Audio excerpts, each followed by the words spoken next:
Salutare, dragi prieteni, salutare YouTube, bine ați revenit, bine v-am regăsit la un nou clipuleț. În acest clipuleț vom discuta despre upgrade-urile care le-am adus replici mele de Airsoft, respectiv Specna Arms E11. Replica de față a suferit câteva modificări față de ceea ce am primit în cutia stock. Voi începe cu exteriorul. La început, pentru început, replica vine cu încărcătoarele Specna Arms stock.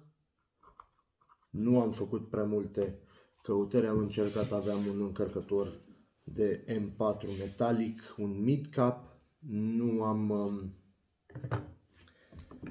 am reușit să-i dau de cap să-l fac să intre în intrat în armă. În schimb nu stătea în mag catch aici și nu puteam să-l folosesc. Aveam problemă de feed cu el. Era metalic, într-adevăr, unii pot spune că era puțin mai rezistent. Eu nu folosesc încărcătoare din polimer. Am folosit cu această replică numai încărcătoare din polimer și nu am avut absolut niciun fel de problemă cu ele. Sunt foarte tari, foarte rezistente. În schimb am mai găsit un tip de încărcător de la Amoeba, care la fel este foarte rezistent. Este, pot spune, chiar mai rezistent. Pur și simplu nu, e un plastic mai dur decât și față de chiar încărcătorul stock. Are pe el tot așa niște gravări, nu știu dacă se văd, o să mai apropii puțin de cameră. Este vorba de forma a 3 cartușe, calibru 5, este gravat calibru 5,56 ori 45, 30 de cartușe capacitatea încărcătorului. Amoeba Arms, o serie pe ea. Deci sunt foarte realiste, da, încărcătoarele. În partea inferioară a încărcătorului, partea superioară este buza simplă, nu are nicio ușiță, nu are nimic. Încărcătoarele le încarc, folosesc un speed loader, BB loader, care încarcă, deci practic intră în el, știți ce este un speed loader. Și în partea inferioară avem un dispozitiv de atenuare a căderii sau cum se mai spune, un mag catch, ceva de genul ăsta. Este vorba de o parte care se pliază sau se închide. Aceasta este dintr-un material de cauciuc. În momentul în care îl scoatem din armă, din replică, iarăși folosesc armă, îmi cer scuze, a fost militar. În momentul în care îl scoatem din replică, îl putem lăsa să cadă pur și simplu de pământ. În momentul impactului, acest dispozitiv de atenuare a șocului protejează încărcătorul de eventuale spargeri, șocuri și toate cele. Ca să pot folosi încărcătorul de la Amoeba, trebuie să fac totuși o modificare despre care voi reveni mai târziu în clip, și anume a trebuit să mai polizez din el, deoarece nu-mi intra în replică. Se vede că am mai polizat. Venea această buză, venea până aici, sus. Eu trebuie să mai polizez puțin din ea, să-mi intre, deoarece, vedeți, încărcătorul stock, vedeți, încărcătorul de la Amoeba este mai lat decât încărcătorul stock. De ce a trebuit să fac această modificare la încărcătoare? Deoarece am îngradat replica cu un Magwell grip. acest grip de care poți prinde replica și este foarte, vorbim despre el și îl lăsăm în urmă. Chiar acum este foarte comod, util mie. Eu sunt obișnuit să țin replica și îmi place să țin replica de aici. Alte persoane sunt obișnuit să țin replica de undeva din față, altele de acest front grip sau este acel grip diferit. Eu personal îmi place să țin replica de aici. Îmi oferă o priză foarte bună pe replică, o cumpănire a replicii foarte bună. Adică dacă o țin de aici nu mă doare, nu îmi cade replica nici în față, nici în spate. Pot să o transport și pe lângă mine, ținând-o de acest grip. Bun. Unul dintre upgrade-uri. Al doilea upgrade și a fost printre primele mele upgrade-uri este acest Red Dot, care este de la JS Tactical. Se prinde pe șinaris prin aceste două șuruburi. Este un Red Dot, în afara faptului că pentru mine consider că este un mic handicap, punctul Red Dot-ul în sine este relativ mic. Ar trebui să fie, din punctul meu de vedere, câțiva vreo 2 mm în diametru puțin mai mare, deoarece pe timp de zi sau când este lumină excesivă afară, soare mult, îl cam pierzi, așa, cauți Red Dot-ul uitându-te după el. Am un sticker pe patul armei. Black Wolf este nickname-ul meu folosit în jocurile de Airsoft. Am căutat foarte mult timp și am întrebat foarte multe persoane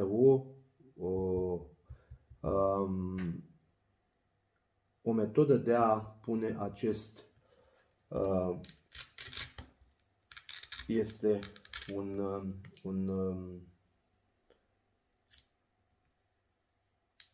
un ecuson nominal, cum sunt ecusoane nominale militare, care se vede cu bandă velcro. Partea din spatele exonului este cea rugoasă, iar partea de jos este cea moale.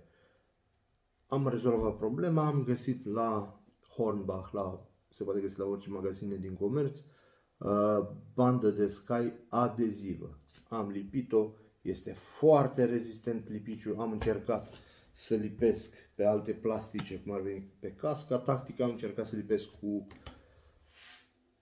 cu bandă dublu adezivă, nu a ținut. Următorul upgrade pe partea exterioară este această protecție optică a opticelor flip. Este indispensabilă unui jucător de Airsoft care folosește fie lunetă, fie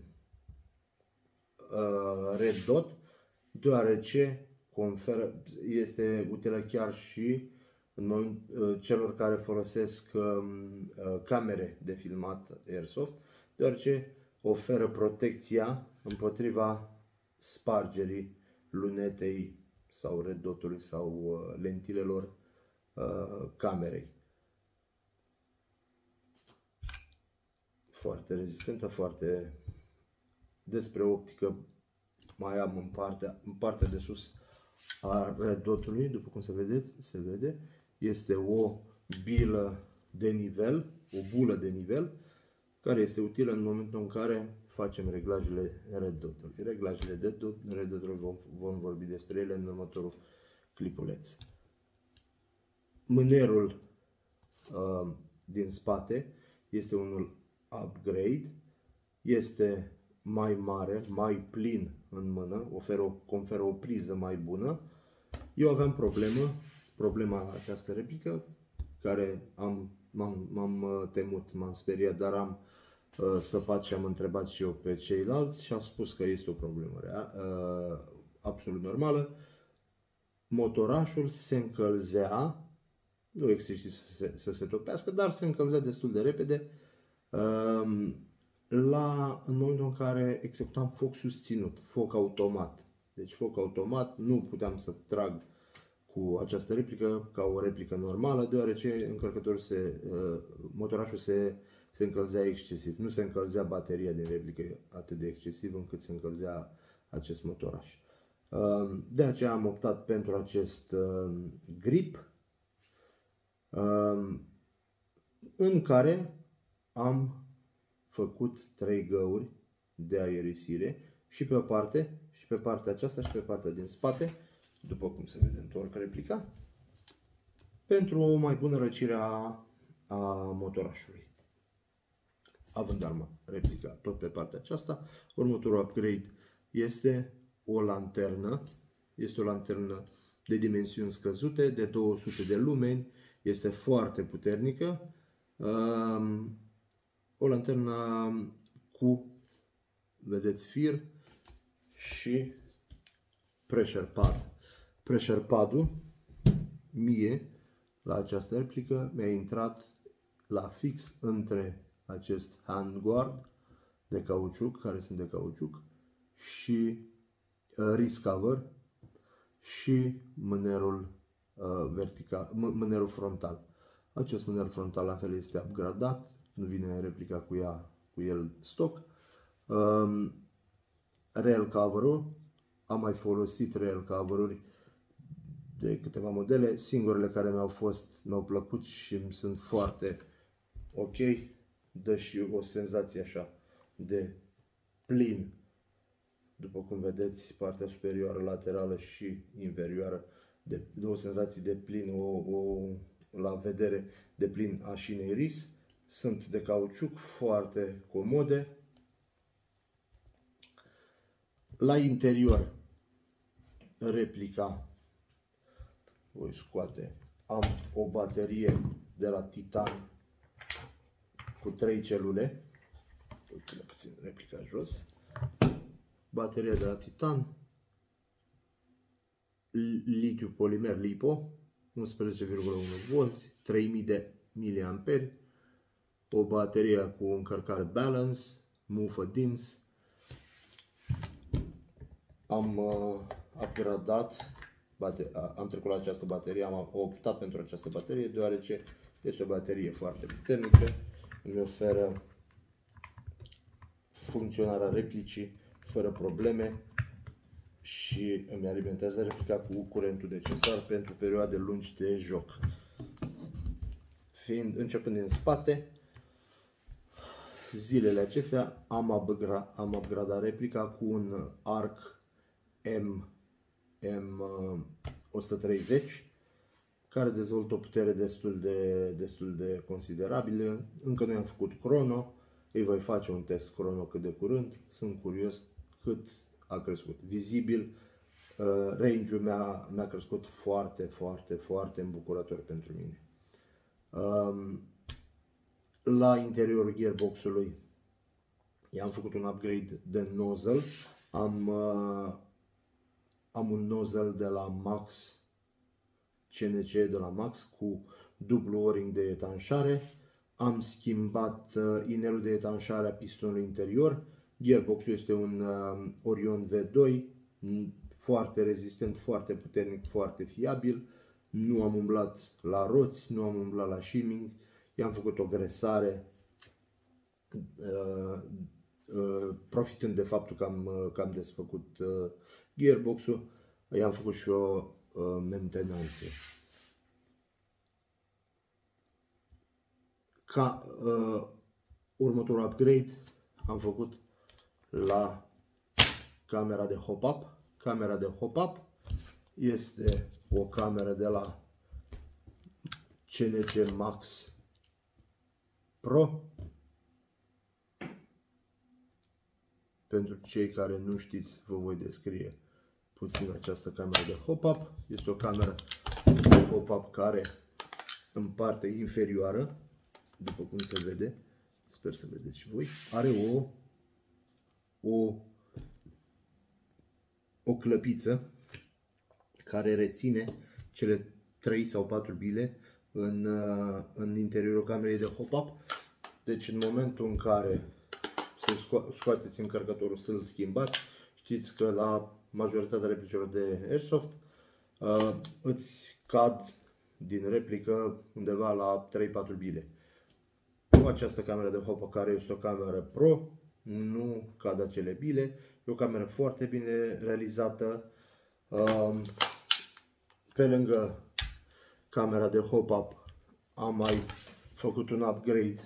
Nu știu dacă se vede. Da, am hopul la gradația numărul 1. Pot face un hop între 0 și 9 ca gradații. Am mai făcut upgrade la guma de hop-up, o gumă de hop-up de 65 de grade, de culoare verde, de la G&G, o gumă de hop-up bună după recomandările multora, atât pe sezonul cald cât și pe sezonul rece, fiind o gumă de hop-up moale. I-am făcut upgrade-ul, am tras cu replica ieri, sunt foarte mulțumit. Acestea sunt upgrade-urile care le-am făcut. Următorul pas cred că va fi ultimul și după care cred că mă voi opri pentru o perioadă cu upgrade-urile și mă voi bucura de ceea ce am. Va fi o cameră de filmat Airsoft, o cameră de la, mă gândesc undeva la o cameră de la Scoopcam Runcam. Am înțeles că sunt foarte fiabili. Replica la interior, eram să uit, are și un MOSFET Titan versiunea 2. Nu voi intra în detalii, poate într-un clipuleț viitor. Mulțumesc pentru vizualizare. Dacă v-a plăcut clipulețul, vă aștept să dați un like, un share și să vă abonați la canalul meu pentru mai multe clipulețe. O zi bună și spor la bile!